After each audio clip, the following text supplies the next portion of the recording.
Salut à tous, c'est Vic, j'espère que vous allez bien, bienvenue dans cette nouvelle review d'animé en Blu-ray. Aujourd'hui, on va parler d'une œuvre de Gainax. Alors Gainax, bien sûr, le studio qui a fermé il y a quelques temps, c'était cet été, je crois que ça a été annoncé normalement de mémoire. Énorme tristesse d'ailleurs quand même pour la fermeture de Gainax, mais bon, le studio de toute façon était endetté comme pas possible, la majorité des talents étaient partis depuis déjà longtemps, ils ont essayé de virevolter comme pas possible, mais bon, c'était déjà fini de toute façon. On le savait que c'était foutu. Trigger a récupéré ce qu'ils avaient à récupérer, Kala, donc le studio de Anno Hideaki, a récupéré ce qu'ils avaient à récupérer, et le reste, bon bah voilà, c'est terminé, ce sera géré par un consortium, je sais plus, j'avais lu ça dans le communiqué, mais bon bref, en tout cas, tout ce qui devait être récupéré a été récupéré. Mais aujourd'hui, on va parler de Diebuster. Alors en France, ça a été surnommé Gunbuster 2 à l'époque, parce que cette série d'OAV était sortie à l'époque chez Biz en DVD, et c'était surnommé Gunbuster 2. Alors, plusieurs noms, hein. Diebuster, donc Gunbuster 2, il y avait Aim for the Top 2 Gunbuster, voilà, bon, Gunbuster 2. Le vrai nom, c'est Diebuster, donc c'est la suite de Gunbuster, qu'on avait review il y a quelques temps. Je vous mets la petite miniature ici pour vous rappeler quelle review que c'est, et je vous mettrai le lien en bas dans la description si vous le souhaitez aller le voir. C'est la suite de Gunbuster, et ça a été réalisé pour les 20 ans de Gainax à l'époque. Donc ça a été produit, je crois le premier OAV est sorti normalement en 2004, fini 2006 de mémoire. Première fois en DVD, puis après il y a eu une édition au Japon intégrale, Blu-ray, etc., tout le tintouin. Bref, en tout cas, il y a eu pas mal d'éditions quand même sur ce truc. Mais vous allez me dire, mais je comprends pas, j'ai un truc qui s'appelle Diebuster dans ma collection, mais c'est déjà sorti en Blu-ray. Et vous devez sûrement parler de ceci. Gunbuster vs Diebuster. Alors en fait, c'était Diebex qui avait sorti ça à l'époque, voilà, donc je vous le présente, qui avait sorti ça en édition combo DVD Blu-ray avec un disque bonus ici.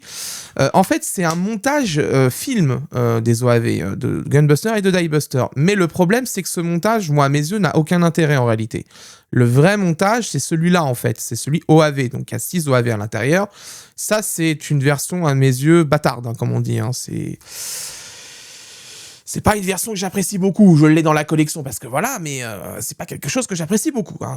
Vous devez vous en douter. Donc c'était une édition assez standard, boîtier à marée noire, 2 DVD, un Blu-ray et le disque bonus dedans. Bon, bref, c'est pas très intéressant, très sincèrement, c'est cette édition-là qui est plus intéressante aujourd'hui. On comparera bien sûr dans la seconde partie de la review avec l'édition DVD de Biz à l'époque, hein, bien sûr, toutes les captures vont être faites. On comparera l'évolution technique qu'il y a eu dessus, mais je tiens à vous le dire, Gunbuster a eu ce qu'on appelle un micro mastering HD à l'époque, pas du 1080p, plutôt du 720, et ça a été upscalé en 1080p pour pouvoir faire l'édition Blu-ray qui est sortie par la suite. Bref. Alors, c'est All The Anime qui s'y colle aujourd'hui sur Diebuster. Ils ont sorti Gunbuster, hein, le premier, avec les OAV et la version film aussi. Aujourd'hui, on a du coup Diebuster. Alors, c'est une édition qui est très attendue parce que tout simplement, nous, on n'a pas eu les OAV en Blu-ray en France, on a eu que le film. Et c'est l'occasion justement de foutre à la poubelle les DVD, parce qu'en plus d'ailleurs au passage, c'est que ma version a les DVD de foutu. Moi, ils sont illisibles aujourd'hui, ça me dégoûte un petit peu. Mais bon, je vous invite quand même à faire la vérification avant, mais il y a de fortes chances que vos DVD soient peut-être morts, hein, quand même, parce que c'était des pressages pas terribles à l'époque quand même, faut être très honnête. Donc face avant full, alors d'ailleurs justement au passage de l'illustration, elle est faite par Yoshiyuki Sadamoto, alias le papa de la version manga d'Evangelion, hein, petite note au passage bien sûr. Sadamoto, très connu quand même dans le milieu, qui a fait d'énormes illustrations sur Evangelion, qui en a des très connus. D'ailleurs, je crois que de mémoire, l'édition Platinum en DVD à l'époque, je crois que c'était la scène aussi de mémoire, et c'est quand même vraiment quelqu'un qui est très connu, qui a un talent monstrueux. Et voilà, donc c'est un visuel full, comme vous le voyez, le face avant, avec logo Diebuster ici. Aucune mention d'éditeur sur la face avant, ça c'est très bien, merci. Donc vous voyez, d'ailleurs, il y a même sa dédicace ici, hein, Yoshiyuki Sadamoto ici. Sur la tranche, logo Diebuster, même pas de mention All The Anime, c'est pour vous dire. La seule mention All The Anime, elle est ici, Diebuster édition collector avec le logo d'All The Anime à gauche. Et il y en a une autre en bas avec le logo Namco Bandai, parce que ça a été récupéré, parce que c'est géré au droit au niveau Japon par Bandai désormais. Donc box illustration Yoshiyuki Sadamoto avec, vous voyez, 2003. Donc en réalité, c'est sorti 2004, normalement, le premier OAV, home vidéo. Donc bon, C'était plutôt sympathique. Donc bref, en tout cas, derrière, vous avez la prolongation de l'illustration qui est très jolie, hein, qui fait tout le box. Mais vous avez du vernis sélectif sur cette partie-là avec le logo, etc. Pas derrière. Peut-être une envie d'économie un petit peu, parce que c'est vrai que les finitions, hein, plus on rajoute des finitions, plus ça fait augmenter le prix du coffret, plus ça fait grincer des dents les acheteurs. Alors, à l'intérieur, on va sortir tout ça. Il y a pas mal de choses à l'intérieur, vous allez voir. Donc, on va parler de ça après, et on va le faire en dernier d'ailleurs. Voilà, donc voici le boîtier Scanavo, parce que c'est un boîtier Scanavo avec bien sûr le logo en japonais. Donc vous voyez, c'est marqué hein, ici, hein, c'est Topuho Neraetsu. Donc voilà, ici, du coup en logo. Vous avez les ciseaux AV avec l'épisode final ici. Vous avez les bonus inclus, les épisodes Science Listen, les bandes annonces home vidéo et les génériques de fin sans texte épisode final. Vous avez le staff là, bien sûr, tout ici, hein, bien sûr. Et une très belle illustration ici, hein, qui est magnifique. Hein, là-dessus, il n'y a rien à dire. Mais ouais, c'est pas ma préférée. Vous en avez une à l'intérieur. Bon, vous avez bien sûr le flyer de Anime qui est ici, hein, comme d'habitude. Parce que c'est un visuel recto verso. Je vais vous montrer avec, sans le disque. Voilà, vous voyez, vous avez une autre illustration qui est de l'autre côté, dont vous pouvez la retourner. C'est l'avantage du Scanavo, justement, là-dessus. C'est que vous pouvez choisir l'illustration que vous voulez sur le coffret. Vous avez le disque ici. Très jolie illustration, etc. Alors, je préfère vous avertir quand même, comme pour Gunbuster d'ailleurs, il y a un peu de téton de temps en temps. Voilà, ça c'est un classique des années 80, 90, 2000. Les tétons, il y en avait. Hein. Surtout dans les OAV, hein, ça y allait sans problème parce qu'à l'époque, on n'avait pas la même notion de nudité qu'aujourd'hui. Hein. C'est vrai qu'aujourd'hui, maintenant, c'est encore plus violent, mais surtout sur l'home vidéo et sur les chaînes payantes japonaises. En public, ça s'est quand même pas mal calmé quand même. Hein. Mais bon, bref. Donc voilà, donc vous avez le boîtier Scanavo avec visuel recto verso. Donc ça, c'est plutôt cool. Vous avez bon le flyer, je vous l'ai montré hein, déjà sur la review de Dan Dan Dan, hein, qui est d'ailleurs un très bon coffret au passage. Je vous rappelle qu'on va faire Cyberpunk Edge Runner juste ici, que j'ai pris l'édition collector exprès pour qu'on puisse voir, parce que l'édition Steelbook est déjà expédiée. Hein. Donc voilà, bon Bleach, hein, la première série, la série d'origine, je vous l'ai déjà dit, le Blu-ray ne vaut pas le coup, gardez vos éditions DVD, hein, ça c'est de l'upscale pur, là, y a les deux tiers de la série sont produits en SD, seul le dernier tiers est 16 neuvième HD presque natif entre guillemets. Par contre, cette nouvelle version, elle est intéressante parce qu'elle propose la nouvelle traduction et un véritable master HD. Donc voilà, donc vous avez bien sûr, comme d'habitude, tout le tintouin de All the Anime, les vinyles, etc. Donc All the Anime, c'est quand même pas mal diversifié, c'est quand même bien, je trouve, quand même, ces dernières années, c'est quand même vachement cool. Ça permet de vivre, hein, quand même, faut être très honnête là-dessus. C'est très important pour un éditeur de se diversifier. Alors, on a du coup à l'arrière le flyer qui était collé sur le coffret, le voici. Donc voilà, donc Diebuster, le choc intergalactique signé Gainax, le studio derrière Evangelion et Gurren Lagann, propulse Gunbuster dans une nouvelle dimension avec la réalisation de Kazuya Tsurumaki, l'esprit déjanté derrière FLCL, un monument de l'animation à redécouvrir absolument. C'est vrai qu'au niveau animation, c'est quand même assez béton armé, c'est une série d'OAV que j'apprécie beaucoup. Et de toute façon, Gunbuster et Diebuster font partie des classiques de l'animation japonaise que je vous invite vraiment à voir. Alors, c'est une édition collector produite, donc supervisée par Anno Hideaki, bien sûr. Alors, Anno Hideaki, à mes yeux, c'est le Kojima de l'animation japonaise. Il est tout le temps partout. Il aime bien faire beaucoup de choses. Il a fait très récemment, je crois, c'est un film de Godzilla, qui est d'ailleurs Shin Godzilla, qui est exceptionnel. Et c'est quelqu'un qui est partout. Hein. Il était d'ailleurs là aussi sur certains plans, je crois, normalement de mémoire, de la nouvelle série de Gundam J-Cax qui était diffusée cet hiver, justement, et qui est d'ailleurs une très bonne série. J'espère qu'on l'aura en Blu-ray un jour, parce que vraiment, elle mérite. Alors, vous avez les épisodes 1 à 6, donc c'est des OAV, hein, concrètement. 1080p 16 neuvième, c'était bien du ratio 16 neuvième, il n'y a pas de croppage ou quoi que ce soit. C'était nativement produit 16 neuvième à l'époque. Alors bien sûr, en audio que du japonais, pas de VF dessus. En même temps, faire une VF sur Gunbuster, sur Diebuster, même sur Gunbuster, il n'y en avait pas eu de toute façon. Je sais pas, ça aurait été très pertinent, hein, parce que si OAV à produire dans un studio français, ça nous fait une bonne VF à 50 000, 60 000 balles. Sans diffusion télé, c'est pas possible de l'amortir avec juste une vente Blu-ray, c'est quasi impossible. Vous avez du coup à l'intérieur en bonus les épisodes science-fiction, on les a vus ça sur le boîtier Scanavo, inclus 16 pages en livret, livret de 16 pages et 5 cartes couleurs. On va voir les cartes et je vais garder le livret pour la fin, vous allez comprendre pourquoi. Alors les cartes très jolies au niveau finition, hein, là-dessus pas de problème, très très belles illustrations, regardez-moi ça. C'est magnifique. Bon, par contre, le logo Namco Bandai en bas, on s'en passerait, parce que je le déteste, ce logo, je le trouve très moche. Je préfère personnellement tout ce qui est le vieux logo Bandai, etc., qui était bien plus beau quand même. Mais on en reparlera dans la partie technique, je vous mettrai un super jingle de l'époque que j'adore, moi.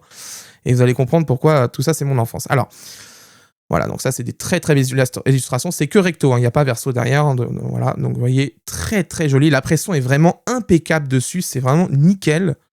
C'est d'une netteté chirurgicale, je vous laisse admirer quand même, regardez.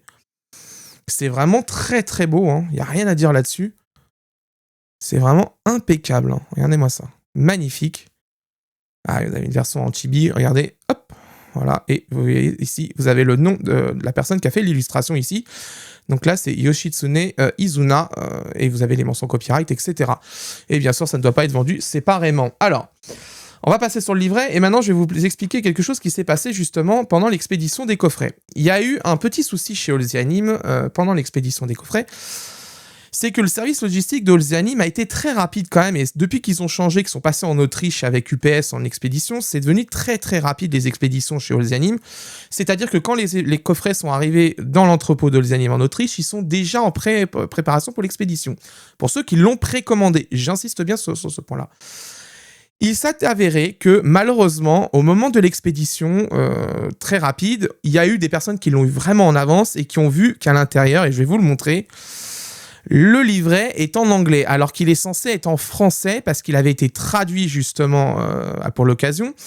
Et ça, c'est quelque chose qui n'est pas normal. Il était prévu d'être en français, ce livret, bien sûr. Et le souci, c'est que nos amis anglais ont notre livret français, en fait. Ça a été inversé pendant l'étape d'assemblage, à l'usine d'assemblage du coffret. Et quand c'est arrivé dans les entrepôts, malheureusement, à la vitesse où est parti le service logistique, c'est parti pour les précommandes. Vous avez sûrement reçu, ceux qui l'ont déjà reçu, un mail à ce sujet-là, comme quoi vous allez recevoir un nouveau livret.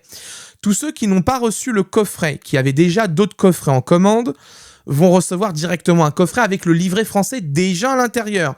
Olzianim a fait rapatrier tous les coffrets pour échanger les livrets qui n'ont pas été expédiés, pour les expédier par la suite justement et les mettre aussi dans le commerce. Donc seulement ceux qui ont reçu le coffret via les précommandes du site Olzianim sont concernés par ce problème. Tous ceux qui ne l'ont pas reçu pendant les précommandes ou qui l'ont commandé bien après et qui l'auront en janvier, vous n'êtes pas concernés par ce problème. Vous aurez directement le livret français. Il n'y a pas besoin de contacter le service après-vente d'Olzianim. Je vous mets de toute façon le communiqué de presse qu'il y a eu sur la situation par Olzianim. Seulement ceux qui ont eu le coffret en avance vont recevoir un livret français sans avoir besoin de contacter le SAV. C'est très important. N'allez pas harceler le SAV d'Olzianim, ça ne sert à rien. Ils savent exactement quels coffrets ont été expédiés. Parce que tout simplement, ils ont ce qu'on appelle une fiche produit en interne derrière Shopify, parce que je crois qu'ils sont sur Shopify en plus, Olzianim. Et ils savent quels coffrets ont été expédiés et quels ne sont pas. Donc, vous allez recevoir un livret avec le livret français directement par la poste, ça va vous être envoyé. Ceux qui n'ont pas reçu le coffret, vous n'êtes pas concernés. Voilà, et tous ceux qui seront dans le commerce ne seront pas concernés non plus. Notez bien ceci, ne me posez pas la question oui, mais du coup, si je l'achète à Leclerc, est-ce que... Non, il sera en français. Parce que justement, Olzianim a décalé la sortie à janvier pour rapatrier tous les coffrets et les changer tout de suite, les livrets, en fait. C'est ce qui s'est passé. Donc, ceux qui ont précommandé, qui l'ont déjà reçu, comme moi par exemple, ou comme certaines personnes sur le Discord communautaire, d'ailleurs je vous mets le lien Linktree du Discord en bas dans la description, n'hésitez pas à nous rejoindre, il y a des personnes qui mangent très bien grâce à la catégorie Bon Plan. Ceux qui ont par exemple reçu le coffret bien en avance, comme moi ou ceux du Discord, vont recevoir automatiquement un livret français. N'harcelez pas Olzianim au niveau de leur SAV pour savoir quand est-ce que vous allez recevoir le livret français. Vous le recevrez quand il sera prêt. Vous inquiétez pas, c'est déjà en cours de toute façon. Quand on a vu les premiers coffrets arriver avec le livret anglais, immédiatement mon confrère AnimeHD a contacté le responsable de la branche FR de Olzianim, Timothy, et il lui a expliqué qu'il y a des livrets anglais qui sont dans les coffrets, et il a dit oui, non mais ça y est, on est en train déjà de préparer le truc parce qu'effectivement il y a un souci. Ça a été inversé pendant l'étape de fabrication parce que c'est le même coffret en fait pour l'Angleterre et pour nous. Et malheureusement, voilà, c'est la boulette, comme dirait un certain Sylvain Lévy, bien sûr. Ça arrive, donc prenez en compte que ce livret est français. Voilà, je vais vous montrer concrètement. Plus petit d'ailleurs que le livret, moins de pages quand même que l'édition japonaise, mais aussi il faut rappeler une chose, c'est que comme les droits ont changé, qu'il y a eu beaucoup de choses qui ont changé quand même là-dessus, Oceanium fait ce qu'ils reçoivent et ce qu'ils sont autorisés à faire, tout simplement. C'est aussi le problème, hein. Donc il faut bien s'en souvenir, et certains bonus aussi. Donc, Diebuster bonus bouclette, bien sûr, là. Avec, on reprend l'illustration qu'on a sur une des cartes. Donc, bien sûr, voilà, là, tout le texte est en anglais, mais il sera en français quand vous aurez le coffret. Et il sera en français pour ceux qui l'ont reçu en avance quand vous recevrez le livret français. Donc voilà, vous avez toute une introduction sur Gunbuster, enfin Diebuster, etc. Ici, voilà. Bon, c'est intéressant, avec quelques illustrations, etc. Je crois que c'est repris des cartes, du coup. Voilà, tout ça, c'est de l'introduction à Diebuster. Voilà. Voilà, vous voyez qui c'est qui a fait justement tout le texte, ici. Avec des illustrations en plus. Bon, ça, c'est celle qu'on a sur les cartes, hein. C'est bien dommage, par contre, hein, ça manque un peu de visuel. Mais comme je l'ai déjà dit, malheureusement, pour Gunbuster et Diebuster, c'est tout simplement ce qu'on peut filer en droit, hein, et ça, c'est le gros problème. Le design est fait par Audrey Martinez, qui a fait d'ailleurs le coffret de Dan Dan Dan, et on voit au niveau des finitions et de la qualité quand même du design. Bon, il n'y a pas grand-chose à dire dessus, c'est de qualité de toute façon. Donc, voilà. Donc, alors, on va ranger tout ça. Donc, bien évidemment, comme je l'ai dit, seulement ceux qui ont reçu le coffret en avance, c'est-à-dire si vous l'avez déjà dans les mains, vous êtes concernés par le remplacement du livret. Tous ceux qui avaient une commande avec un autre coffret qui sort beaucoup plus tard, ou vous voyez que le coffret ne bouge plus maintenant en expédition, qui est toujours pas parti, alors vous avez pris juste celui-là, c'est que vos coffrets sont tout simplement retournés à l'usine d'assemblage pour ajouter le livret français. Et donc, vous allez recevoir directement un coffret avec le livret français. Vous n'aurez pas besoin d'attendre l'expédition du livret français pour l'avoir, etc. Vous recevrez directement un coffret refait avec directement le livret français à l'intérieur. Donc voilà. Et comme je le répète encore une fois, je vous en supplie, n'allez pas harceler le SAV, ça ne sert à rien. Ils sont au courant. Il y a eu un problème avec, à l'époque de... C'était les Enfants du Temps avec le disque 4K où il y avait la traduction québécoise dedans parce que G-Kid s'était amusé à foutre la traduction québécoise dedans alors qu'ils n'étaient pas autorisés à le faire. Il n'y a pas eu besoin de contacter le SAV pour avoir le disque de remplacement. On l'a eu directement en fait. On a tous reçu un disque par voie postale qui était le disque 4K de remplacement pour les Enfants du Temps. Donc voilà, donc évidemment, il y a des choses qui vont être à dire dessus. On va aller surtout voir la qualité vidéo, hein. Parce que Gunbuster, c'est un scan, donc ça aide beaucoup quand même pour avoir une bonne qualité d'image, hein, etc. Mais par contre, là, c'est du 100% numérique, hein. Gainax était déjà passé en 100% numérique, et là, par contre, masterisation, normalement, des infos que j'avais eues à l'époque, c'était du 720p en interne au niveau du workflow, c'était d'ailleurs déjà assez élevé pour l'époque. Si, il y avait eu, justement, c'était Ergo Proxy qui avait aussi un mastering HD à cette période-là. Mais voilà, donc en tout cas, c'est pas un master natif 1080p sur le banc au niveau de l'animation. C'est un peu plus bas, il y a une étape de scaling, etc. Et le Blu-ray japonais, à l'époque, il n'était pas fameux quand même. Faut être très honnête là-dessus. Il avait du manding, il était un peu flou. Je pense très sincèrement qu'au niveau du piqué de l'image, de sa netteté, on va voir la même chose, hein, de toute façon. Les animes n'est pas autorisé à toucher à la netteté de l'image, c'est interdit par l'ayant droit, surtout avec Bandai. Alors là, je peux vous garantir que s'il y a bien un ayant droit où il ne faut pas déconner avec eux, c'est eux et Toei. Donc Toei, on en reparlera d'ailleurs de Dragon Ball, un de ces quatre, vous inquiétez pas. Bref, on va analyser tout ça, vidéo, audio, traduction, les bonus, traduction d'ailleurs, normalement nouvelle traduction à l'intérieur, on va vérifier du coup tout ça.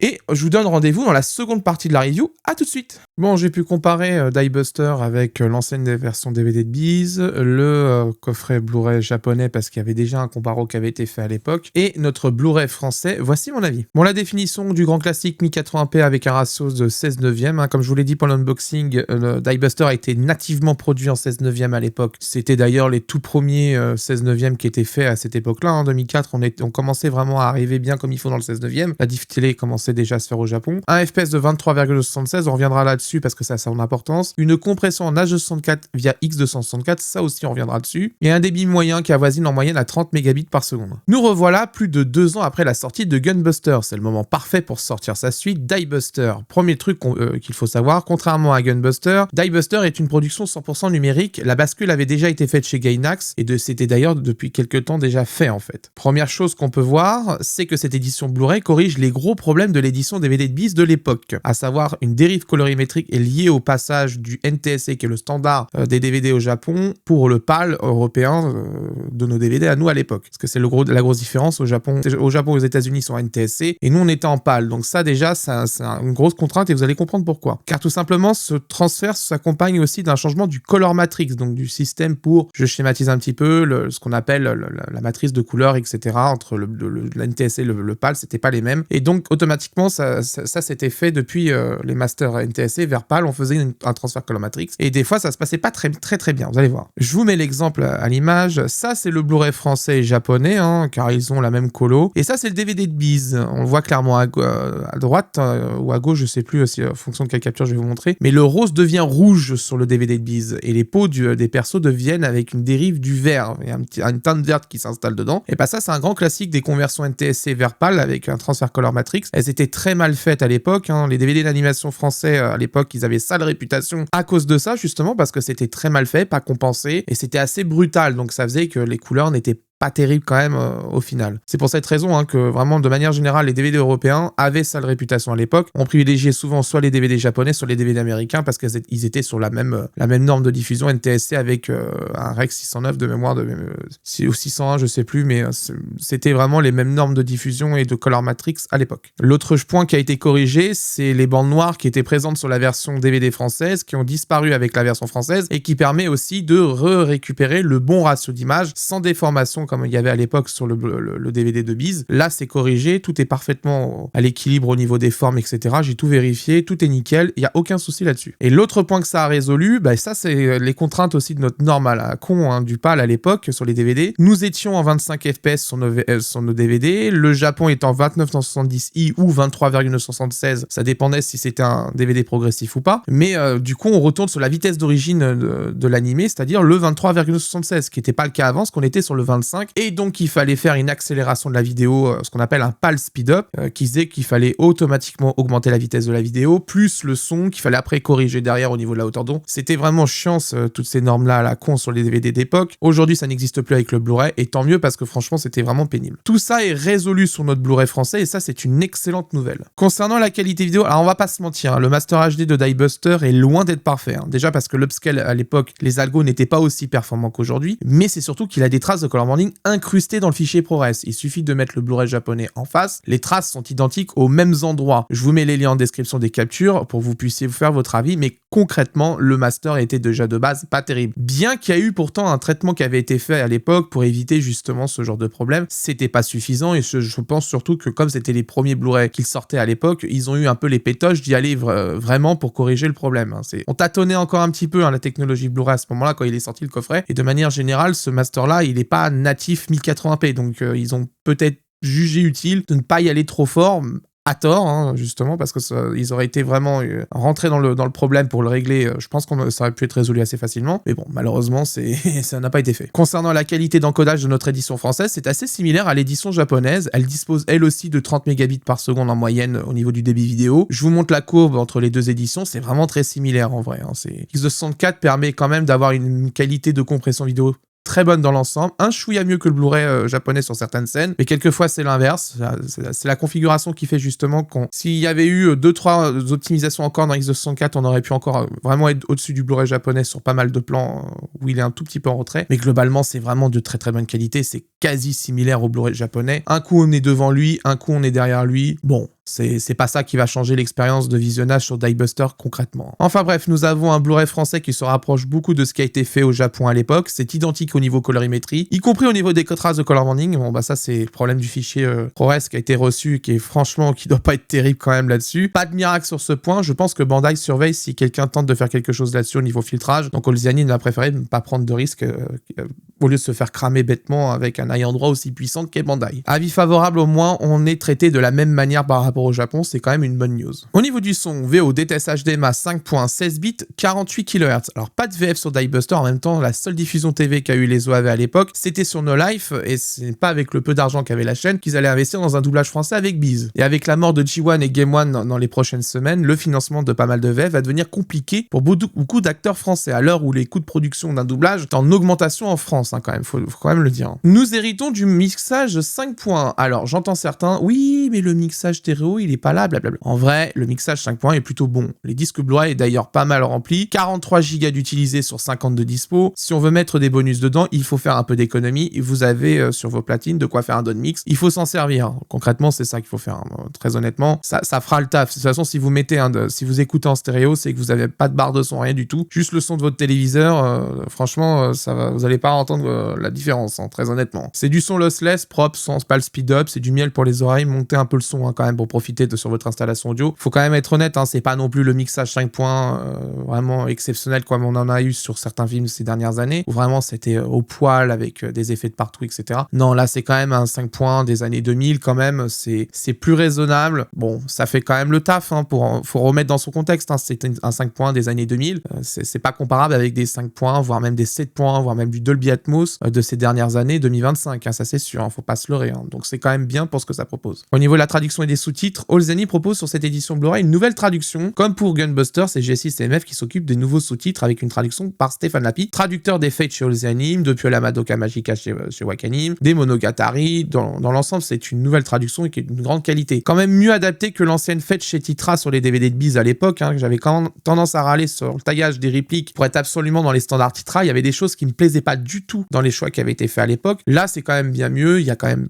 plus de respect quand même sur les dialogues qui ont été faits. Disons que, voilà, GSI-CMF ont des traducteurs japonais vers français ultra compétents, même toi, il leur fait confiance pour le simulcast de One Piece, et Diebuster, l'œuvre elle a été traitée comme elle se doit, hein. Donc c'est avec respect et équilibre entre le respect des normes et le respect des dialogues et de leur fidélité. C'est là-dessus, justement, on juge un bon traducteur, c'est justement s'il arrive à consolider vraiment le fait il faut que je respecte l'œuvre, mais il faut que je respecte les normes, et s'il y arrive, et il joue bien l'équilibriste avec ça, c'est du bon travail, et c'est justement le cas sur ces sous-titres de Diebuster, c'est de très bonne qualité, il n'y a rien à dire là-dessus, hein. Franchement, si j'avais quoi que ce soit à dire au niveau traduction et du sens, etc., je le dirais, mais là, il n'y a pas grand-chose à dire en vrai, hein. Le seul truc, encore une fois, qui pose problème, c'est chez Olzani, encore une fois, il y a un souci avec certains cartons de traduction, certains panneaux qui sont affichés en japonais à l'image, alors qu'il y a une ligne de dialogue en ce moment qui est diffusée, le carton n'est pas traduit, et ça, c'est un gros problème, justement, vous le mets à l'image, un exemple. Il va falloir vraiment qu'Olzani travaille là-dessus, parce que c'est vraiment pénible, il y en a pas mal en plus dans Gunbuster, le dernier OAV, il y en a quand même une bonne partie qui a sauté quand même, mine de rien. C'est dommage parce que ça, c'est typiquement traduit par le traducteur, je le sais, parce qu'un traducteur, il est payé, il fait un devis, il dit voilà, moi je te traduis les 6 OAV pour tant, qui est plus ou moins de lignes, c'est pas le problème. Lui, il prend en considération la complexité de l'œuvre, le type d'œuvre, etc., de comment il va devoir gérer ça. Le fait qu'il y ait des cartons à traduire, ça lui pose pas de problème, hein. Si on lui dit juste si tu peux traduire les musiques, peut-être qu'il va te demander quelque chose de plus, mais en général, les cartons de traduction qui sont affichés à l'image, je suis désolé, ils sont inclus dans le prix, donc Olzani les a, et c'est sûr et certain qu'ils les ont. Il faut qu'ils fassent quelque chose au niveau de leur soft pour que ça soit géré correctement sur nos Blu-ray. En plus, c'est possible de le faire, je l'ai déjà expliqué, une méthode vraiment radicale pour ça. Donc voilà, il n'y a pas à tortiller du cul, il faut le faire quand même au bout d'un moment, parce que la norme de la TA, enfin les recommandations de la TA le dit, c'est nécessaire pour la compréhension de l'œuvre, il faut l'afficher. C'est le cas, donc il faut l'afficher. Il n'y a pas de débat là-dessus, donc vraiment c'est chiant. Et l'autre point, il y a aussi un petit changement qui a été fait, c'est que globalement, la police d'écriture et la bordure a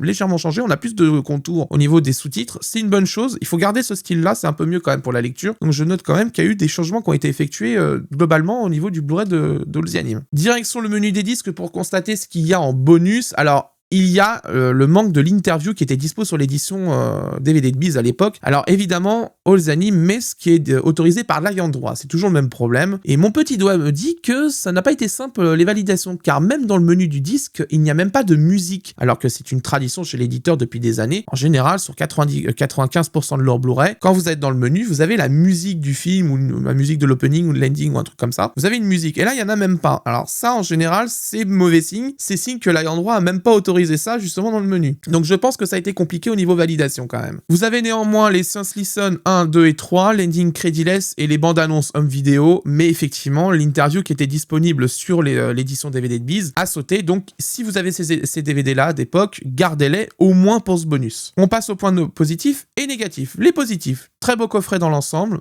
les finitions sont très bonnes, l'illustration utilisée est parfaite, c'est joli, c'est nickel. Franchement, j'ai rien à dire là-dessus. C'est un coffret qui tient la route. Le Scanavo est impeccable. Le fait qu'on peut changer d'illustration avec le système recto verso, c'est génial. Vraiment, là-dessus, il n'y a pas grand-chose à dire. Les cartes sont super bien imprimées. C'est le deuxième point d'ailleurs. Les cartes sont vraiment très jolies, très bien imprimées. Il y a vraiment, c'est impeccable niveau impression. Là-dessus, j'ai rien à dire. C'est du très bon travail. Le livret, alors évidemment, moi sur ma vidéo, il est en anglais. Quand vous l'achèterez, vous, plus tard, quand il sortira dans le commerce ou sur Anime Store ou sur Amazon, etc., votre livret sera en français. Je vous ai expliqué dans l'unboxing ce qui s'est passé. Donc ça, vous vous inquiétez pas, ça sera de toute façon en français chez vous quand vous aurez le coffret. Bon, le livret est quand même intéressant là-dessus. C'est globalement ce qu'on attend d'un livret pour une œuvre comme Die Buster. Mais c'est vrai que peut-être des interviews, etc., ça aurait été bien, surtout que l'interview a sauté dans les bonus vidéo. Est-ce qu'ils ont vraiment au point que Bandai n'a pas réautorisé l'utilisation de ce bonus même dans un livret? C'est quand même bien dommage, hein, parce que c'était quand même intéressant à l'époque, donc bon, c'est quand même chiant de... Mais ça, c'est toujours le même problème avec les ayants droit, hein. Ça, je préfère vous le dire, d'ailleurs, c'est un gros souci que je pense qu'on va avoir avec Galaxy Express 999. Il y a certains bonus qui ne sont pas réautorisés, hein. J'en ai discuté longuement avec Olzianim à ce sujet-là. Il y aura des choses qui pourront pas revenir, hein, malheureusement. Il faut bien prendre en compte que les bonus que vous aviez eu à l'époque du DVD ne seront peut-être pas les mêmes, même certainement les mêmes sur le Blu-ray, hein, et le Blu-ray 4K. Il faut bien prendre en compte ça, parce que certains commencent à s'imaginer qu'on va tout récupérer. Non, faut s'enlever ça de la tête. Il y aura une partie des bonus, on ne pourra pas les hériter, hein. Ça c'est sûr et certain. Parce que je rappelle que les ayants droit, la gestion du droit a changé, par exemple chez Toei. Avant c'était géré directement par Japon, après il y a eu le bureau de Toei Paris. Voilà, déjà juste ça change pas mal la donne. Par Bandai, bah c'est pareil, hein. Bandai, il y a eu des changements aussi en interne, c'est devenu Namco Bandai. Il y a plein de choses qui ont changé. Enfin voilà, il faut bien prendre en compte tout ça. Gainax est mort en plus derrière. Donc concrètement, les bonus, de toute façon, c'est un sujet depuis des années. C'est quand même dommage qu'on n'a même pas pu le récupérer sur le livret, l'interview qui était en vidéo, la retranscrire au moins dans le livret, mais bon, moi je me doute de toute façon que ça c'est le genre de truc bonus, c'est très difficile à valider. Les bonus c'est toujours un sujet de débat entre l'ayant droit et le client, donc bon, voilà, c'est comme ça. La nouvelle traduction, merci Olzianim d'avoir fait une nouvelle traduction, parce que moi personnellement, s'ils avaient repris les sous-titres de Titra, je les aurais mis en moins, parce que franchement je les ai jamais aimés ces sous-titres-là, trop taillés dans la masse, trop peu justement dans le choix de respecter les dialogues au niveau du sens japonais, etc. Là, c'est pas le cas. Là, vraiment, c'est des très bons sous-titres de qualité qui sont vraiment bien.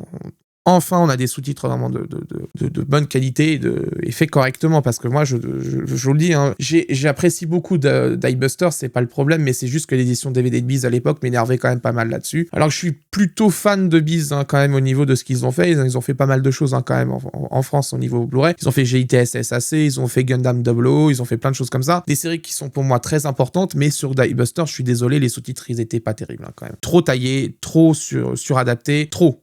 Là, c'est vraiment bien. Là-dessus, il n'y a rien à dire. Merci à Olzianim d'avoir choisi de refaire la traduction. La qualité vidéo identique au Blu-ray japonais. Bon, au moins, on n'a pas à se plaindre, hein, quand même. On a la même chose que les japonais. Certes, avec quelques traces de color banding, mais ça, je pense que de toute façon, si jamais Olzianim touchait à la vidéo, ça aurait été la catastrophe avec l'ayant droit, hein, parce qu'on parle quand même de Bandai, hein, c'est pas n'importe qui en face. Donc, je pense qu'ils ont préféré la jouer safe. Ils ont juste demandé à la personne qui a fait l'encodage, s'il te plaît, fais la même chose que les japonais, que ça soit pareil en qualité vidéo, pas de dérive couleur, etc., mais juste que ça soit pareil. Comme ça, on pourra pas nous dire, voilà, on a moins bon que les japonais. On a pareil que les japonais, c'est bien. Donc c'est quand même vachement cool. On pourra au moins se dire qu'on est logé à la même enseigne. Ça c'est bien, c'est quand même sympa. Merci Olzianim. On passe au point négatif, l'absence bien sûr de l'interview dans les bonus. Et ça, je vous l'ai déjà dit dans le livret, mais voilà, ça va être récurrent, hein, ce genre de problème avec les rééditions Blu-ray ou Blu-ray 4K. Certains bonus sauteront de toute façon quasiment systématiquement, parce qu'aujourd'hui ils sont plus validés, parce que peut-être les propos qui étaient tenus dedans ne sont plus en adéquation avec l'entreprise, etc. Et donc évidemment, ça va poser problème, parce que pour les personnes qui veulent archiver la meilleure version de certains bonus, bah c'est chiant, donc il faut conserver l'ancienne édition, ou au moins garder le DVD bonus qui existait à l'époque. Et voilà, donc ça c'est le gros problème de ce genre de réédition, c'est que certains bonus sautent à chaque fois. C'était pareil d'ailleurs dans un autre cas, mais dans une autre industrie. Pour Star Wars, certains bonus n'étaient jamais revenus en Blu-ray, certains étaient venus des plateformes iTunes, etc., on avait pu les récupérer, mais certains qui étaient dans les éditions DVD d'époque, on les a jamais récupérés, parce qu'il y avait eu par exemple les versions d'origine des films 1, 2, 3, qui étaient dans une édition, ce qu'on appelait l'édition spéciale édition, je crois, dans l'an de mémoire. Il y avait les versions des films qui étaient sans retouche, sans quoi que ce soit. Ça, on les a jamais récupérés sur les Blu-ray UHD qui étaient sortis bien après par Disney. Donc, voilà, ça reste quand même un souci. C'est les bonus aujourd'hui, pour les faire valider, c'est très compliqué. Et malheureusement, on a l'exemple parfait aujourd'hui avec Die Buster, où il y a une interview complète qui saute. C'est comme ça, c'est triste. Gardez les DVD si vous les avez, au moins pour ce bonus-là, mais malheureusement, il faudra faire avec, il n'y aura pas le choix. Et l'autre point, encore et toujours un problème de carton, de traduction. C'est chiant, c'est lourd, lourd. J'ai l'impression de me répéter comme sur les Blu-ray de Crunchyroll avec leurs italiques. Franchement, il va falloir vraiment faire quelque chose parce que c'est pénible quand même cette situation. Aujourd'hui, je le redis et je le répète, les cartons de traduction, c'est giga important. Pourquoi? Parce que ça, c'est des informations à l'image qui sont giga importantes. Quand vous avez un lieu très précis ou une personne haut gradée qui est présentée sur l'image, c'est pas retranscrit dans le sous-titre, la personne peut pas comprendre du coup. Et il y avait eu le problème sur Bleach, Tous en lien Blood War, la suite de Bleach, c'était pareil. Bleach, c'est plein de capitaines, de commandants, de trucs comme ça. S'ils sont pas présentés correctement, que la personne a pas revu la série depuis un bail, il va pas comprendre c'est qui du coup, enfin, sans déconner. Et au niveau de sa position dans la Soul Society par exemple, c'est un truc qui m'énerve depuis des années, ça, les cartons de traduction, ça a toujours été un souci chez beaucoup d'éditeurs, mais là chez Oceanic, il faut vraiment faire quelque chose, surtout qu'à une époque, ils les faisaient, donc vraiment, je vois pas pourquoi ça déconne aujourd'hui. Donc par pitié, je sais qu'Oceanic va entendre cette vidéo, s'il vous plaît, faites quelque chose pour les cartons de traduction au niveau des sous-titres. C'est giga important. Vous avez des licences qui vont arriver chez vous en plus dans pas longtemps où il y a des cartons tout le temps sur les épisodes. C'est pénible. Donc vraiment, il faut régler ce problème avant que ça sorte parce que franchement, ça va m'agacer au bout d'un moment. Si vous voulez acquérir le coffret, 2 options possibles. Comme pour Dan Dan Dan, la première option, c'est le site d'Olzianim au prix de vente conseillé par l'éditeur à 59,99 €. Bon, les temps sont difficiles, donc j'ai bien évidemment un bon plan pour vous. C'est sur Anime Store où vous pouvez choper le coffret pour 47,21 €, soit une réduction de presque 13 € quand même. C'est pas mal à prendre quand même. Parce que bon, je pense quand même 13 balles quasiment dans la poche à se mettre dans la poche dans la fin d'année. Je pense que tout le monde prend quand même, faut être lucide là-dessus. Les temps sont durs ces derniers temps. Donc comme d'habitude, je vous mets tous les liens en description de la vidéo si vous souhaitez acheter le coffret. Et je vous le recommande personnellement parce que Die Buster est une œuvre incroyable, qui est une pépite de l'animation japonaise, pas un studio que j'apprécie beaucoup, malheureusement mort aujourd'hui, mais Gainax pour moi c'est toute une histoire, c'est des licences incroyables, c'est des œuvres vraiment qui m'ont fait rêver, et avoir Die Buster dans sa collection vidéo, en Blu-ray, je pense que ça vaut vraiment le coup. Surtout que cette édition quand même corrige la quasi-totalité des problèmes de l'édition DVD d'époque de Biz, à l'exception de la perte du bonus l'interview. Moi, je pense que le travail est plutôt bien rempli chez Oceanic. Il restera encore les cartons de traduction à corriger, mais dans l'ensemble, ça reste la meilleure version qui existe de Die Buster en France actuellement. Voilà, c'est la fin de cette review, j'espère qu'elle vous a plu. Prochaine review, normalement, ça sera Cyberpunk Edge Runner, bien sûr, comme d'habitude. Alors maintenant, j'attends de voir si ça va être expédié rapidement, parce que le steelbook a déjà été expédié, mais l'édition collector que j'ai prise n'est pas encore expédiée. Espérons qu'il n'y a pas de problème avec cette édition-là, parce que vraiment, je l'attends pour faire la review, ça me fait chier. Parce que moi, je voulais vous présenter une belle édition, parce que là, je pense que Oceanic a mis vraiment les petits plats dans les grands sur cette édition-là, donc il fallait que je vous la montre, c'était très important, parce que bon, un steelbook, à part ouvrir le steelbook, vous voyez les disques, voilà, c'est un steelbook, bon, c'est pas intéressant. Là, il y a vraiment pas mal de choses dans cette édition collector, donc je voulais vraiment vous la présenter, parce que là, il y a du contenu dedans, donc en plus, c'est une très belle œuvre, Cyberpunk Edge Runner. Il y a pas mal de choses qui ont été faites dessus, qui est très intéressante. Niveau qualité vidéo, il y aura justement beaucoup de choses à dire dedans, parce que ça reste une œuvre très complexe quand même, au niveau des gradés de couleurs, etc. On abordera aussi le fait du HDR chez Netflix, pourquoi il n'y est pas sur notre Blu-ray, je vous expliquerai tout ça. Et puis voilà, mais ça reste une belle œuvre, quand même, Cyberpunk Edge Runner, donc on va pouvoir en discuter. Il y aura aussi Devilman Crybaby, du Science Saru au niveau animation, enfin franchement, on va pas s'en priver, on va le faire en review. J'ai pris exceptionnellement l'édition collector de luxe, édition Oceanic, je crois, normalement de mémoire, et donc on fera ça en review. L'avantage, c'est qu'Oceanic propose une édition de luxe vraiment ultra complète avec un gros artbook, et une édition plus raisonnable en tarif. Donc c'est l'avantage, c'est que là-dessus, c'est dispo dès le lancement, au moins on a le choix directement pendant vos achats, vous pouvez choisir soit prendre la grosse édition ou la plus raisonnable au niveau tarif. Donc ça, on en discutera quand je ferai la review de Devilman Crybaby. Si vous souhaitez soutenir mon travail, comme d'habitude, l'abonnement, le pouce bleu, la cloche, c'est giga important. Vous avez aussi le bouton boost qui est arrivé depuis quelques temps, qui vous permet de booster une vidéo dans l'algorithme de YouTube. Ça permet de remonter la vidéo au niveau des recommandations chez les gens. C'est important parce que les gens qui cherchent des tests justement de Blu-ray d'animation japonaise et qui sont pas au courant que certains sont merdiques, comme par exemple celui de Licorice Recoil, quand même, très sincèrement, cette année, c'était pas une réussite celui-là. Ça aurait été bien justement de encore plus le pousser pour éviter aux gens de l'acheter, parce que certains encore aujourd'hui l'achètent et regardent l'animé, trouvent qu'il est dégueulasse. J'ai eu un commentaire il y a pas longtemps là-dessus, et est tombé sur ma vidéo après l'achat. Il s'est dit, ah merde, putain, je serais tombé sur la vidéo avant, je l'aurais pas acheté en fait. C'est malheureusement le problème des recommandations YouTube, donc c'est comme ça, mais au moins la vidéo est là. Donc voilà, dès qu'une vidéo sort, poussez-la avec le boost, c'est gratuit en plus, ça vous coûte 0 €, vous pouvez y aller, ça permet de bien push la vidéo dans l'algorithme YouTube. Et si vous souhaitez soutenir mon travail comme d'habitude financièrement. L'abonnement rejoindre, vous avez le petit bouton rejoindre à 2,99 € qui vous permet d'avoir accès aux reviews en avant-première. Et vous avez les super merci si jamais vous voulez faire un don ponctuel pour remercier pour la vidéo. Ça soutient, hein, ça permet de réinvestir dans des coffrets que je ne ferais pas en temps normal et que je me permets de le faire. Par exemple, Mashal et Solo Leveling cette année, ça a été des coffrets que j'ai achetés avec justement l'argent des vidéos YouTube. Hein. Donc essentiellement, cet argent de toute façon sert juste à réinvestir dans des coffrets et ou du matériel quand je le casse. C'est malheureux, mais des fois ça peut arriver. Hein. J'ai déjà eu un appareil qui a été cassé il y a quelques années de ça. Il a fallu que j'en rachète un. J'ai été obligé de puiser dans l'argent des vidéos YouTube. J'ai pas eu le choix. Bref, il nous reste encore quelques coffrets, je pense, pour cette fin d'année. Il y aura normalement quelques concours hein, sur Twitter. Normalement, je verrai en fonction de comment je vais m'y prendre, mais il y aura normalement un ou deux concours qui vont arriver bientôt sur le Twitter. Vous avez le lien en description. En bas, c'est un lien Linktree. Vous avez tous mes réseaux sociaux, y compris le Discord communautaire, communauté Blu-ray d'anime, qui est le Discord qui vous permet de bien manger au niveau des belles offres promotionnelles et des coffrets qu'on arrive à choper à pas cher sur des plateformes d'occasion. Donc n'hésitez pas à nous rejoindre. Hein. Il y a un règlement, pensez bien à le respecter, hein, quand même, c'est très important. Mais voilà, vous avez tous les liens en description pour les réseaux sociaux. N'hésitez pas à me rejoindre. Vous avez Mastodon, vous avez Twitter, vous avez Blue Sky, vous avez Facebook, vous avez Instagram, vous avez tout. Donc vous avez le choix. Et si vous souhaitez me contacter, vous avez bien sûr les DM ou le mail sur ma page YouTube. Vous avez une adresse mail si vous souhaitez prendre contact avec moi. Quant à moi, je vous laisse et d'ici là, portez-vous bien. Ciao.